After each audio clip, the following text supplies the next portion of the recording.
आज म कुन तरकारीले कस्तो खाले स्वास्थ्य लाभ गराउँछ भन्ने जानकारीको लागि सानो भिडियो बनाउँदैछु। कृपया भिडियोलाई अन्तिमसम्म हेर्नुहोला। मुलाले चाहिँ पाचन प्रक्रिया अथवा डाइजेसन असाध्यै राम्रो गर्छ। त्यस्तै गरी तपाईँलाई एनर्जी चाहिएको छ, एकदम कमजोरी महसुस भएको छ भने आलु चाहिँ एकदम राम्रो स्रोत मानिन्छ ऊर्जाको। त्यस्तै गरी तपाईँले भिन्डी खानुभयो भने चिनीलाई तपाईँको शरीरको चिनीलाई नियन्त्रण गर्न मद्दत गर्छ। त्यस्तै गरी तपाईँको आँखा कमजोर छ भने तपाईँले गाजर खानुभयो भने आँखाको लागि असाध्यै राम्रो मानिन्छ।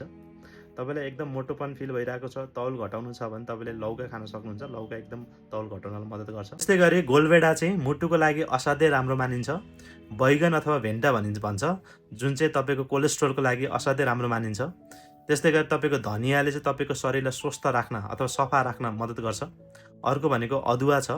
अदुवाले चाहिँ तपाईँको पाचन पनि राम्रो गर्छ र साथसाथै तपाईँलाई रुवा खोकीहरू लागेको छ भने अदुवा पानीहरू खानुभयो भने असाध्यै लाभदायक मानिन्छ। त्यस्तै गरी लसुन, जसले चाहिँ तपाईँको शरीरमा इम्युनिटी बढाउन असाध्यै मद्दत गर्छ।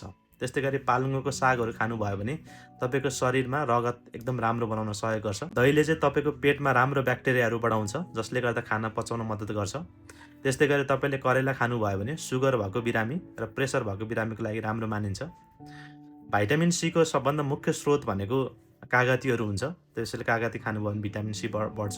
त्यस्तै गरी स्याउ खानुभयो प्रत्येक दिन भने यसले तपाईँको पाचन प्रक्रिया पनि बढाउँछ र त्यसले मुटुको लागि पनि असाध्यै लाभदायक मानिन्छ।